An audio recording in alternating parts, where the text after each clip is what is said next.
अगला कृषि आधारित उद्योग है वो है पटसन उद्योग।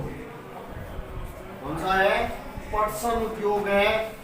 भारत पटसन व पटसन निर्मित सामान का सबसे बड़ा उत्पादक का मतलब पटसन और पटसन से बनने वाले सामान है वो विश्व में सबसे ज्यादा कहां पर बनते हैं?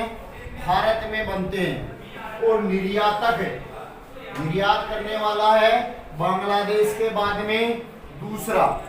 दोनों बातें अच्छी तरह समझो। उत्पादन करने में तो है हमारा पहला स्थान, इस मामले में पटसन और पटसन से निर्मित सामान, पटसन और पटसन से निर्मित सामान को उत्पन्न करने में, उत्पादन करने में भारत पहले नंबर पे है और निर्यात में बांग्लादेश भारत से आगे दूसरे नंबर पे है।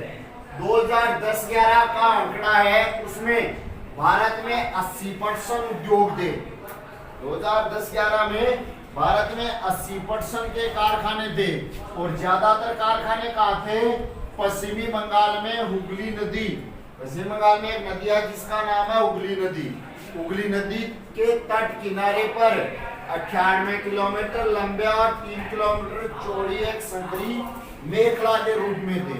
यानी सारे कारखाने लगभग पास ही थे, हुगली नदी के आसपास ही थे, सारे हुगली नदी के किनारे पर ही थे।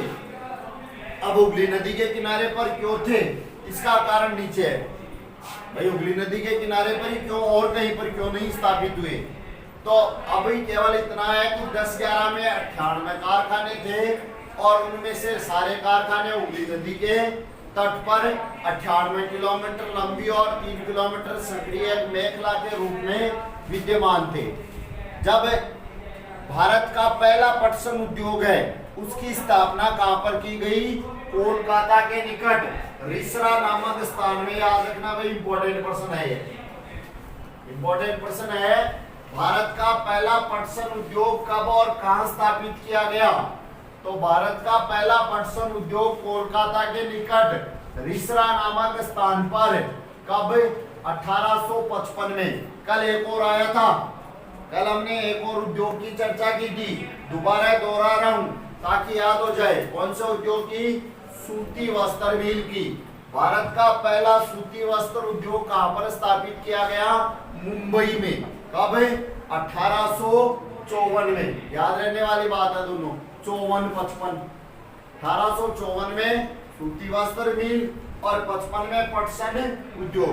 तो भारत में पटसन उद्योग की स्थापना 1855 में कोलकाता के निकट रिसरा में की गई थी। 1947 में देश विभाजन के पश्चात पटसन मिले तो भारत में रह गई और जूट उत्पादक क्षेत्र पूरी पाकिस्तान अर्थात बांग्लादेश में चले गए। ये थोड़ा नुकसान हुआ। कब? 1947 में। 1947 में क्या हुआ था? भारत का विभाजन हो गया था। भारत दो भागों में बट गया था, भारत और पाकिस्तान। कौन से दो भागों में? भारत और पाकिस्तान दो भागों में बट गया था। तो इससे क्या नुकसान हुआ? अब देखो, यह विभाजन बड़ा सोच समझकर नहीं किया गया था। यह विभाजन है उसको अच्छी तरह से सोच समझकर विचार विमर्श करके नहीं हुआ था। तो इससे नुकसान क्या हुआ? मिल तो कहाँ रह गई? भारत में। और कच्चे माल के जो पटसन के उत्पादक क्षेत्र है वो कहाँ चले गए? पाकिस्तान में। पूर्वी पाकिस्तान, जिसको आजकल क्या कहा जाता है? बांग्लादेश। पहले भारत पाक विभाजन हुआ। कब? भारत का विभाजन हुआ, दो देश बने, भारत और पाकिस्तान। फिर 1971 में पाकिस्तान का विभाजन हो गया, फिर दो देश बन गए। कौन कौन से? पाकिस्तान और बांग्लादेश। तो दोनों बातें याद रखनी है। भारत, पाक, बांग्लादेश। इससे पहले तीनों किसके अंतर्गत आते थे? भारत के अंतर्गत। 1947 से पहले तीनों क्या थे? हिंदुस्तान मान ले, भारत मान ले, इसी में थे। 1947 में भारत का विभाजन हुआ, भारत पाकिस्तान बने, पूर्वी पाकिस्तान और पश्चिमी पाकिस्तान ऐसे बने। तो एक तो भारत का जो मानचित्र है उसके इस हिस्से में और एक पश्चिमी हिस्से में। तो ये सोच समझ कर कहाँ हुआ? एक देश है बीच में, भारत आ रहा है, एक देश है पश्चिमी पाकिस्तान, फिर भारत, फिर पूर्वी पाकिस्तान। तो ये पूर्वी पाकिस्तान और पश्चिमी पाकिस्तान का भी 1971 में विभाजन हुआ और पूर्वी पाकिस्तान को क्या बना दिया, बांग्लादेश बना दिया। अब अपने वापिस टॉपिक में है पटसन उद्योग में।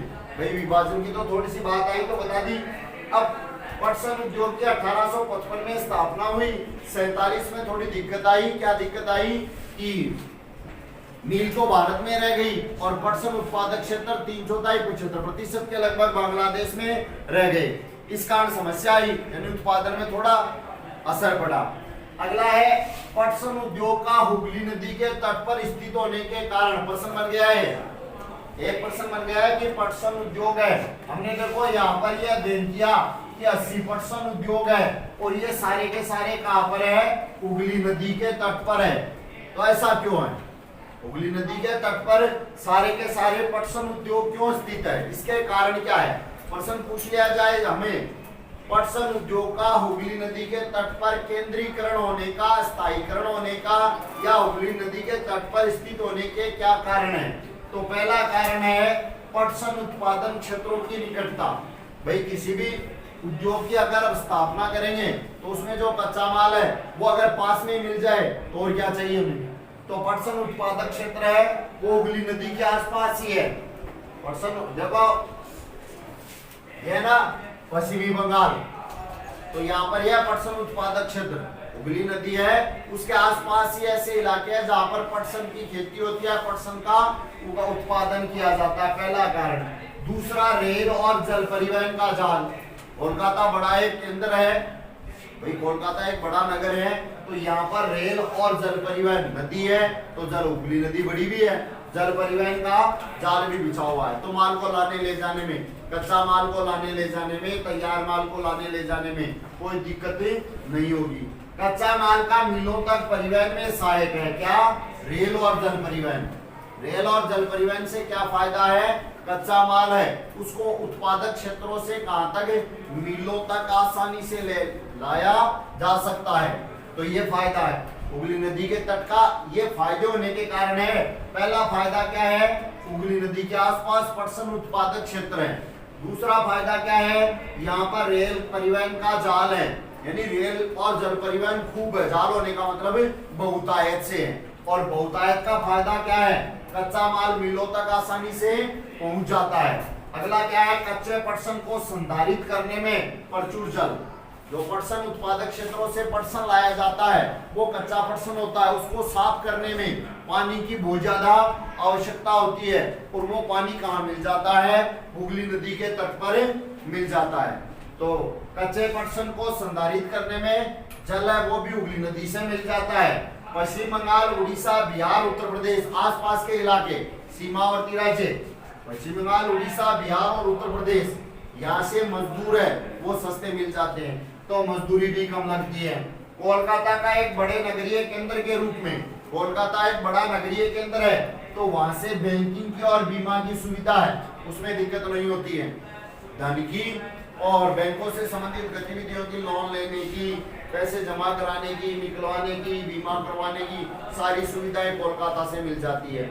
और क्या मिलता है, अगर तैयार माल है, जूट का सामान बन गया, वो सामान है, कोलकाता एक बंदरगाह भी है, कोलकाता क्या है, एक बंदरगाह भी है, तो सामान को निर्यात करने की सुविधा भी मिल जाती है। तो ये सारी सुविधाएं मिलने के कारण, ये सारे लाभ होने के कारण या सारी सुविधाएं मिलने के कारण पटसन उद्योग कहां पर स्थापित किया गया है, हुगली नदी के तट पर स्थापित होने का ये कारण है। इस उद्योग की चुनौतियों में अंतर्राष्ट्रीय बाजार, चुनौती का मतलब समस्या है, चुनौती का मतलब क्या है, समस्याएं। यह उद्योग कई समस्याओं से भी ग्रसित हो रहा है। तो एक प्रश्न तो बन गया, पटसन उद्योग है वो हुगली नदी के तट पर क्यों स्थित है। अगला प्रश्न है, इस उद्योग में समस्या क्या क्या है। तो इस उद्योग में समस्याएं क्या है, अंतर्राष्ट्रीय बाजार में कृत्रिम वस्त्रों, बांग्लादेश, ब्राजील, फिलीपींस, मिस्र और थाईलैंड जैसे अन्य देशों से कड़ी प्रतिस्पर्धा शामिल है। जब पटसन उद्योग या पटसन से बने कपड़े का अपन क्या करते हैं, निर्यात करते हैं उत्पादों का, तो अंतर्राष्ट्रीय बाजार में जाना पड़ता है। और अंतर्राष्ट्रीय बाजार में समस्या क्या आती है कि एक तो कृत्रिम वस्त्र ज्यादा आ गए हैं, ये तो पटसन है, प्राकृतिक है, खेतों से मिला में, और उसके बाद में हमने किया है कृत्रिम वस्त्र बाजार में ज्यादा है, और बांग्लादेश, ब्राजील, फिलीपींस, मिस्र और थाईलैंड अन्य देशों से जो बने वस्त्र आते हैं उनसे हमें मुकाबला करना पड़ता है। यद्यपि पटसन पैकिंग के अनिवार्य प्रयोग की सरकारी नीति के कारण इसकी घरेलू मांग बढ़ी है, फिर भी मांग बढ़ाने हेतु उत्पाद में विविधता लाना आवश्यक है। सरकार ने नीति बनाई है ऐसी, कैसी? पटसन पैकिंग की नीति बनाई, अनिवार्य कर दिया है पटसन पैकिंग। इसके कारण हमारे देश में इसकी मांग बढ़ी है, फिर भी इसकी मांग को और बढ़ाने के लिए सरकार को नीतियां बनाना आवश्यक है। पटसन के प्रमुख खरीदार, खरीदार का मतलब वो देश जिनको पटसन निर्यात किया जाता है, अमेरिका, कनाडा, गाना, सऊदी अरब, यूनाइटेड किंगडम और ऑस्ट्रेलिया। याद रखना पटसन किन देशों को निर्यात किया जाता है? तो पटसन निर्यात किया जाता है अमेरिका, कनाडा, गाना, सऊदी अरब, यूनाइटेड किंगडम और ऑस्ट्रेलिया। यूनाइटेड किंगडम का मतलब है यूके। यूके और ऑस्ट्रेलिया को हम क्या करते हैं? पटसन, हमारे देश में बना पटसन बेचा जाता है। बढ़ते वैश्विक पर्यावरण अनुकूलन, जैव निम्नीकरण पदार्थों के लिए विश्व की बढ़ती जागरूकता ने पुनः जूट उत्पादों के लिए अवसर प्रदान किए हैं। वर्तमान में ये 3-4 कारण हैं जिसके कारण जूट उद्योग या पटसन उद्योग है वो वापिस से पनप रहा है। एक तो वैश्विक पर्यावरणीय अनुकूलन, यह पर्यावरण के अनुकूल है। दूसरा जैव निम्नीकरण पदार्थों के लिए विश्व की बढ़ती जागरूकता के कारण पटसन उद्योग को बढ़ावा मिला है। अगला है चीनी उद्योग, तो यह भी एक कृषि आधारित उद्योग है। चीनी उद्योग भी क्या है? कृषि आधारित उद्योग है। भारत का चीनी उत्पादन में विश्व में दूसरा स्थान है। चीनी उत्पादन के मामले में हम दूसरे नंबर पे है, लेकिन गुड़ व खांडसारी उत्पादन में प्रथम स्थान पर है। यानी चीनी उद्योग में ही गुड़ और खांडसारी करने से बनते हैं सारे, तो गुड़ और खांडसारी में तो कौन से नंबर पे है? पहले नंबर पे अपन, और चीनी के मामले में दूसरे नंबर पे। चीनी उद्योग में प्रयुक्त होने वाला कच्चा पदार्थ क्या है? कच्चा माल। चीनी किससे बनती है? गन्ने से। किससे बनती है? गन्ने से। तो गन्ना क्या होता है? भारी है। इस उद्योग में प्रयुक्त कच्चा माल क्या होता है? भारी होता है, तथा ढुलाई में इसके सुक्रोज की मात्रा घट जाती है। समझ रहे हो? गन्ने को एक स्थान से दूसरे स्थान पर ले जाना ढुलाई है। अगर यह दूरी लंबी और समय लगाने वाली है, इस परिवहन में यह लंबी दूरी है तो समय लगेगा, समय लगेगा तो दिक्कत क्या होगा? सुक्रोज की मात्रा घट जाएगी, और सुक्रोज की मात्रा घटने से चीनी का उत्पादन कम हो जाएगा। समझ गए? तो गन्ने के जो उत्पादक क्षेत्र है उनके पास में ही चीनी की मिलें होती है। इस प्रकार पटसन वाले में पढ़ा था हमने, पटसन उत्पादक क्षेत्र के पास में ही पटसन की मिलें हैं। उसी प्रकार चीनी मिलें भी ज्यादातर कहाँ होती है? जहां गन्ने का उत्पादन क्षेत्र है। क्यों? क्योंकि गन्ना क्या है? भारी होता है, और एक स्थान से दूसरे स्थान पर ले जाने में सुक्रोज की मात्रा घट जाती है। तो चीनी मिलें कहाँ पर है? जहाँ गन्ना उत्पादक क्षेत्र है, वहीं पर चीनी मिलों की स्थापना की गई है। उत्तर प्रदेश, बिहार, महाराष्ट्र, आंध्र प्रदेश, गुजरात, पंजाब, हरियाणा और मध्य प्रदेश, इन राज्यों में चीनी की मिलें फैली हुई है। और कौन से राज्यों में? उत्तर प्रदेश, बिहार, महाराष्ट्र, आंध्र प्रदेश, गुजरात, पंजाब, हरियाणा और मध्य प्रदेश। और ये जो राज्य है ये चीनी उत्पादन में प्रथम स्थान पर है। आगे लिखा हुआ है चीनी मिलों का 60% उत्तर प्रदेश और बिहार में है। जितनी भी पूरे भारत में चीनी की मिलें हैं उनका 60% हिस्सा अकेले 2 राज्यों में, उत्तर प्रदेश में और बिहार में। यह उद्योग मौसमी उद्योग है। मौसमी उद्योग होने का मतलब है जब गन्ने का उत्पादन होता है तब वो फैक्ट्रियों में आता है, और जितने दिन गन्ने का उत्पादन होकर फैक्ट्रियों में आता रहता है उतने दिन चीनी की मिलें चलती रहती है। जब गन्ना ना बंद, चीनी की मिलें भी बंद। इसलिए यह क्या है, एक मौसमी उद्योग है। प्रश्न कई बार पूछ लेते हैं ऐसा, निम्नलिखित में से कौन सा मौसमी उद्योग है? तो कौन सा मौसमी उद्योग है? चीनी उद्योग मौसमी उद्योग है। यानी पूरे वर्ष भर चीनी उद्योग चालू नहीं रह पाता है। पूरे वर्ष भर चीनी उद्योग चालू नहीं रह पाता है, कारण कि जितने दिन गन्ना आता है उतने दिन चीनी उद्योग चलता है, बाद में बंद हो जाता है। इसलिए सहकारी क्षेत्र के लिए उपयुक्त है। सहकारी का मतलब कल बताया था मैंने, कल बताया था ना, स्वामित्व के आधार पर उद्योगों के 4 प्रकार बताए थे। कौन कौन से?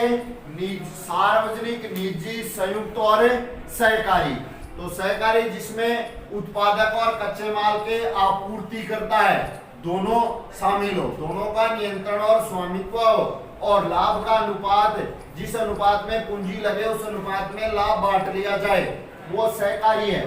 तो गन्ना जो चीनी की मिलें हैं वो सहकारी क्षेत्र में स्थापित की गई है। चीनी उद्योग है, सहकारी क्षेत्र का उद्योग है, कारण कि यह साल भर नहीं चल पाता है, पूरे साल भर नहीं चलता है, इसलिए सहकारी उद्योग है। क्योंकि इस उद्योग में काम करने वाले लोग 6 महीने चला, 6 महीने नहीं चला, तो काम करने वाले लोग तो बेरोजगार हो गए। भाई 6 महीने चीनी के मिले में चीनी का उत्पादन होता रहा, तब तक तो काम करते रहे लोग, और 6 महीने के काम नहीं हो रहा तो वो तो बेरोजगार हो गए। बेरोजगार होगा तो उनको रोजगार कहाँ से मिलेगा? इसलिए यह सहकारी है। दोनों के बीच में लाभ का क्या होता है? बंटवारा होता है, जिस अनुपात में लगाते हैं उस अनुपात में। पिछले कुछ वर्षों से इन मिलों की संख्या दक्षिणी और पश्चिमी राज्यों में, विशेषकर महाराष्ट्र में बढ़ी है। पहले सबसे ज्यादा उत्तर प्रदेश वगैरह इनमें थी, उत्तर प्रदेश, आंध्र प्रदेश, गुजरात। अब पिछले कई सालों से क्या हुआ है, महाराष्ट्र में भी चीनी मिले हैं, इनकी बढ़ोतरी हुई है। कारण क्या है कि यहाँ का गन्ना है उसमें सुक्रोज की मात्रा बढ़ने लगी है। महाराष्ट्र में जो गन्ना उत्पादन होता है उसमें भी सुक्रोज की मात्रा बढ़ने लगी है। इस कारण पिछले कुछ वर्षों से क्या हो रहा है, महाराष्ट्र में भी चीनी की मिलें बढ़ गई है।